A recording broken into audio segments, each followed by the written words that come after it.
এখন সম্বৰ্ধনী পত্ৰ আমি প্ৰস্তুত কৰি দিছোঁ। আজি তেখেত যথা সময়ত আহি আমাৰ মাজত উপস্থিত হৈছে। আমাৰ অতি গৌৰৱৰ বিষয় যে আমাৰ এই স্থানীয় আমাৰ বিহপুৰীয়া অঞ্চলৰ শ্ৰীযুত হৰিচন্দ্ৰ শইকীয়াদেৱে ভাৰত চৰকাৰৰ সৰ্বোচ্চ অসামৰিক সন্মান পদ্মশ্ৰী পাবলৈ সক্ষম হৈছে। গতিকে আমি সম্বৰ্ধনা পত্ৰখন এবাৰ পাঠ কৰি দিছোঁ। প্ৰতি শ্ৰীযুত হৰিচন্দ্ৰ শইকীয়া বৰবায়ন শ্ৰদ্ধা ভাজনে সশ্ৰদ্ধ প্ৰণাম জনাইছোঁ। ভাৰত চৰকাৰৰ যশস্বী প্ৰধানমন্ত্ৰী নৰেন্দ্ৰ মোদীৰ দ্বাৰা ভাৰত চৰকাৰৰ সৰ্বোচ্চ অসামৰিক সন্মান পদ্মশ্ৰী বঁটাৰে বিভূষিত কৰাত আমি আপোনাক অজস্ৰ আন্তৰিক অভিনন্দন জ্ঞাপন কৰিছোঁ। হে মহান! লখিমপুৰ জিলাৰ নাওবৈচা সমষ্টিৰ অন্তৰ্গত গোসাইপুখুৰী গাঁৱত জন্মগ্ৰহণ কৰি পুৰণি কমলাবাৰী সত্ৰত সত্ৰীয়া সংস্কৃতি গ্ৰহণ কৰি গুৰু দুজনাৰ সৃষ্টিৰাজিৰ নিপুণ উপস্থাপন তথা প্ৰদৰ্শনৰ বাবে কমলাবাৰী সত্ৰৰ সত্ৰাধিকাৰ চন্দ্ৰহাস গোস্বামীদেৱৰ দ্বাৰা বৰবায়ন উপাধি প্ৰাপ্ত হৈছিল। গুৰু দুজনাৰ সৃষ্টি সত্ৰীয়া গীত মাত ভাওনা খোল তাল নৃত্য সকলো দিশতে আজীৱন সাধনা কৰি প্ৰচাৰ আৰু প্ৰসাৰৰ আপোনাৰ এই সাধনাক ভাৰত চৰকাৰে সৰ্বোচ্চ সন্মান প্ৰদান কৰাত আমি অতিশয় সুখী হৈছোঁ। ইয়ালৈ নিমন্ত্ৰণ জনোৱা হৈছিলে। তেওঁ বিশেষ অকণমান অসুবিধা হোৱাৰ বাবে তেওঁ হেতুকে তেওঁ প্ৰতিনিধি হিচাপে আমি যুৱ পৰিষদৰ মই লখিমপুৰ জিলাৰ সভাপতি প্ৰশান্ত বুঢ়াগোহাঁই আৰু মোৰ লগত আছে আমাৰ ৰঙানদী সমষ্টিৰ সভাপতি অঞ্জল ছইকাদেউ আৰু আমাৰ লখিমপুৰ জিলাৰ সাংগঠনিক সম্পাদক মানস শৰ্মাদেৱ আৰু আমাৰ ৰঙানদী সমষ্টিৰ সাধাৰণ সম্পাদক চুমসিং চেতিয়াদেৱ প্ৰমুখ্যে কৰি আমি তেখেতৰ কিমানজন আমি ইয়াত ঠাই বা আপোনালোকৰ মাজত জেগা বনাব পাৰি নাজানো, কিন্তু তেওঁ বিশেষভাৱে আহিব নোৱাৰাৰ বাবে আমি আপোনালোকৰ মাজত থিয় হ'ব পাৰিলোঁ। সকলোকে সুপ্ৰভাত জনালোঁ। হয়, নমস্কাৰ। মই দীপজ্যোতিয়ে মোৰ অন্য এটা ভিডিঅ'লৈ আপোনালোক সকলোকে স্বাগতম জনাইছোঁ। আশা কৰোঁ আপোনালোক সকলো ভালে আছে। আজি আমাৰ জাৰ্ণি হয়। আমি দঙিবিলৰ পৰা যাব ওলাইছোঁ ভোলাবাৰীলৈ। ইয়াৰ পৰা খুব বেছি বোলে 20 কিলোমিটাৰৰ ভিতৰত হ'ব ভোলাবাৰী আৰু নাৰায়ণপুৰৰ ওচৰতে বোলে, কিন্তু তাত গৈ পোৱা নাই। জেগাটোৰ নামহে শুনিছোঁ। আৰু জাৰ্ণি বুলি জানে আৰু সদায় একেখিনিকে জাৰ্ণি, খালি জেগাখিনি বেলেগ হৈ থাকে। আমাৰ সকলো মানে গোটেই কামখিনি একেই থাকে। এই যি ঘৰত থাকোঁ সেই ঘৰতে সেই বেডিংখিনি উলিয়াই এনেদৰে ৰাখিলোঁ। ডিআইখন নহালৈকে এনেকৈ ৰখি থাকিলোঁ। ডিআইখন কেতিয়া আহিব বুলি এইফালে চাই আছোঁ ওলাই মেলি। আৰু যি কি নহওক, আজি জাৰ্ণি হিচাপে কোনফালেদি যাম, কেনেকৈ গৈ পামগৈ ভোলাবাৰীত, সকলোখিনি দেখাম। ভোলাবাৰীৰ পৰিৱেশো দেখাম। আপোনালোকে ভিডিঅ'টো স্কিপ নকৰাকৈ শেষলৈকে চাই থাকিব। বলক এতিয়া ভিডিঅ'টো আৰম্ভ কৰোঁ। ক'ত যাম আমি? কি? লাহলি খাল। এইটো ক'ত আছে? কি?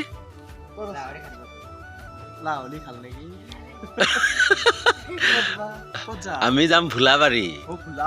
লাহলিয়াল বুলি জেগা আছে, কিন্তু লাহলি হাল বুলি মই শুনা নাছিলোঁ। ইয়াৰ মুখতে যি শুনিলোঁ লাহলি হাল বোলে। আমি আজি যামতো ভোলাবাৰী, তাৰ পিছৰ পেণ্ডেলটো লাহলিয়ালত যাম, কিন্তু সি গাই আছে লাহলি হাল। আৰু এইখন আমাৰ বেডিং নিবৰ কাৰণে আহি গ'ল ৰাজধানী এক্সপ্ৰেছ। বেক কৰি দিয়ক বাবু, থাকিবা আৰু দেই। ঠিক আছে। আৰু আমাৰ গোটেই বস্তুখিনি গাড়ীত ভৰাই আনিলোঁ। এতিয়া আহি আছোঁ ভাস্কৰ দাহঁতৰ আছে, নিপনহঁতৰ ক'ত সকলোখিনি আজি দেখাই আছোঁ, চাই থাকিব। এতিয়া ইয়াৰ পৰা আমাৰ ৰুমৰ পৰা ওলাই আহিছোঁ ৰাইট চাইড। ৰাস্তা দেখিছে অৱস্থা, বা এনেকুৱা ৰাস্তা ক'তো দেখাই নাই। মানে প্ৰথম পালোঁ শ্ৰেষ্ঠ ভঙা চিঙা ৰাস্তা, সকলোলৈকে সুলভ স্বাস্থ্য সেৱা। টং গাঁও পঞ্চায়ত আৰু আহি পালোঁ আমি ভোলাবাৰী চাৰিআলি। ইয়াৰ পৰা আকৌ আমি ৰাইট চাইড।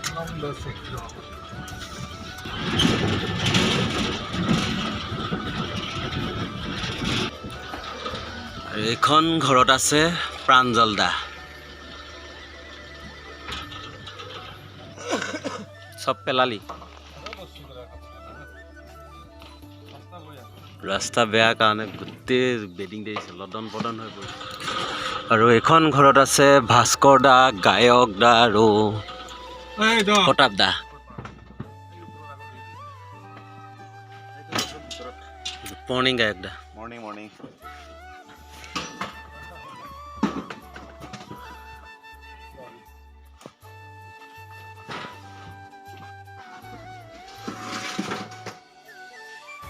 আৰু এইখন ঘৰতে আছে নিপম।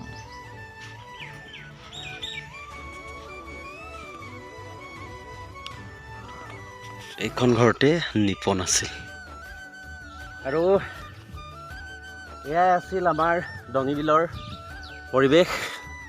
মই এবাৰ আকৌ দেখাই দিছোঁ, সকলোখিনি ভাঙি চিঙি হৈ গ'ল। আৰু আমাৰো বিয়াখনত বস্তু তোলা হ'ল। এইফালে বাছত বস্তু উঠাই আছে, আৰু বাছত বস্তুখিনি উঠোৱা হ'লে আৰু ইয়াৰ পৰা বিদায় ল'ব। আমাৰ যিহেতু হৈ গ'ল, এয়া দিয়াই ৰেডি। আৰু আমি এতিয়া গৈ থাকোঁ, চাই থাকিব। আৰু এইবোৰ আছিল ডঙিবিলৰ পৰিৱেশ।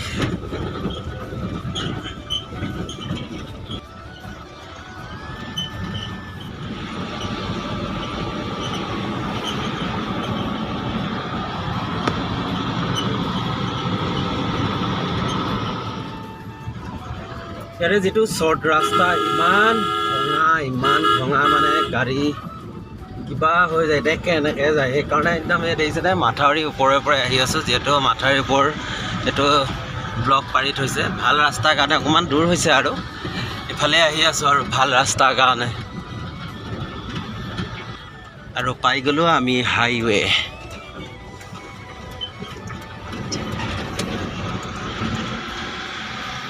হাইৱে মানে বিপুৰীয়া টাউন পাম। আৰু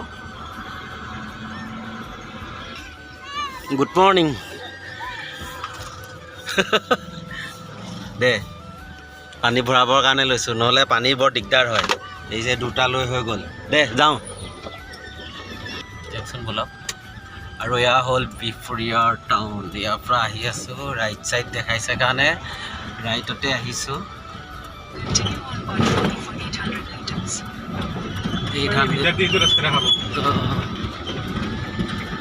এয়া হ'ল বিপুৰীয়া টাউনৰ পৰিৱেশ। ওম নম শিৱায়, ওম নম শিৱায়, ওম নম শিৱায়।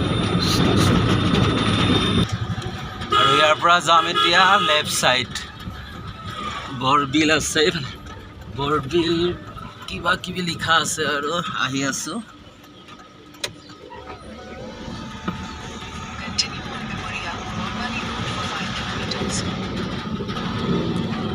এয়া হ'ল ৰাজবাৰী আহি পালোঁ।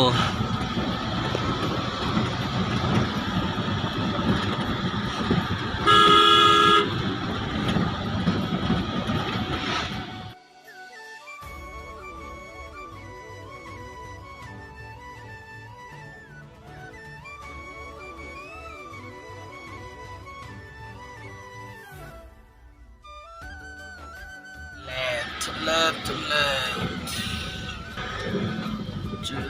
चलिए ভাল লাগিছে ৰাস্তা জেগাটো ভাল লাগিছে ৰাস্তাটো লেফ্ট এইখিনি বৰবালি হয় বৰবালিৰ পৰা আকৌ আমি লেফ্টত আহিছোঁ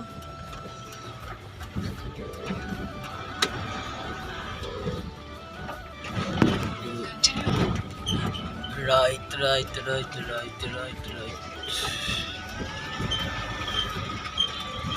Om Namah Shivaya Om Namah Shivaya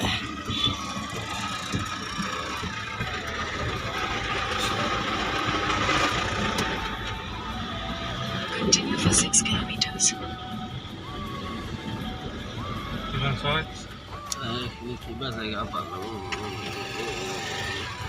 Bhogpur চাৰিআলি পালো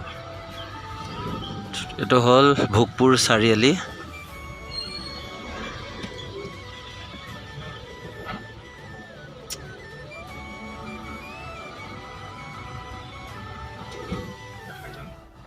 আৰু আহি পালোঁ আমি ভোগপুৰ চাৰিআলি। এতিয়া ইয়াতে অকণমান ৰখোঁ, বা বেছি দূৰ নাই, 5 কিলোমিটাৰ আছে ভোগপুৰ চাৰিআলি বা 5 কিলোমিটাৰ ভোলাবাৰী। ইয়াতে বোলো চাহ তাহ একাপ খাই লওঁ, একো খোৱা নাই, চাৰিশ দেখাই আছে। আৰু এয়া হোটেলতে বহিলোঁ আৰু পুৰি খাওঁ বুলি। কেনে বনাইছে নাজানো আৰু, খাই লওঁ, তাৰপিছতহে জনাম কেনেকুৱা হৈছে নহৈছে। যদি ভাল হৈছেও জনাম, বেয়া হ'লেও জনাম আৰু।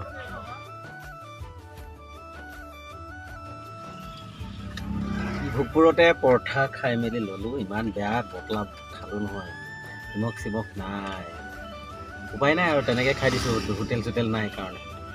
আৰু অকণমান দূৰ গ'লে পেণ্ডেল পাম আৰু, মাত্ৰ 3 কিলোমিটাৰ আছে আমি পেণ্ডেল পাবলৈ। চাই থাকক।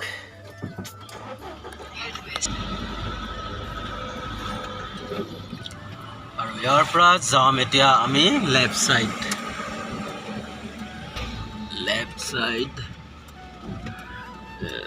মধুপুৰত আছে হেঙল। ৰাস্তাটো দেখি এনে লাগিছে যে একদম গাঁৱৰ ভিতৰত হ'ব পেণ্ডেলটো।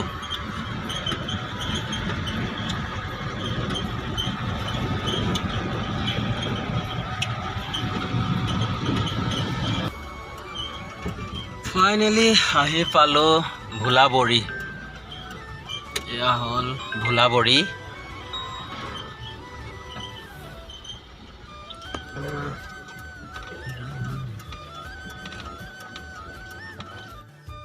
আহি পালোহি আমি পেণ্ডেল। এইখিনি একচুৱেলি মই ভোলাবাৰী বুলি কৈ আছিলোঁ, ভোলাবাৰী নহয়, নামটো গাঁওখনৰ নাম হ'ল ভোলাবৰীহে। ভোলাবৰী আহি পালোহি, সেয়া হ'ল আমাৰ পেণ্ডেলৰ কাম চলি আছে। আৰু আহি পাইছোঁ, ৰুম এতিয়াই নিদিয়ে, অলপ দেৰি হ'ব। ক'ত দিয়ে ৰুম মই দেখাম, চাই দিব ভিডিঅ'টো। আৰু এয়াই হ'ল আমাৰ পেণ্ডেলৰ পৰিৱেশ। আৰু আমাৰ বাছখন পোৱা দেৰি হ'ব। আহি পালোঁ যেতিয়া ভিডিঅ'বোৰ আৰু বেছি দীঘলীয়া নকৰোঁ। আৰু আমি নেক্সট পেণ্ডেল গৈ আছোঁ লাহলীয়াললৈ, তাতো 3 দিনৰ কাৰণে গৈ আছোঁ। আৰু আহি পালোঁ যেতিয়া ভিডিঅ'বোৰ আৰু বেছি দীঘলীয়া নকৰোঁ। যদি ভিডিঅ'বোৰ ভাল লাগিছে লাইক কমেণ্ট শ্বেয়াৰ কৰিব। আৰু যিসকলে এতিয়ালৈকে মোৰ চেনেলটো ছাবস্ক্ৰাইব কৰা নাই, ছাবস্ক্ৰাইব কৰিবলৈ নেপাহৰিব। ধন্যবাদ। জয় আই অসম, জয় জুবিন দা।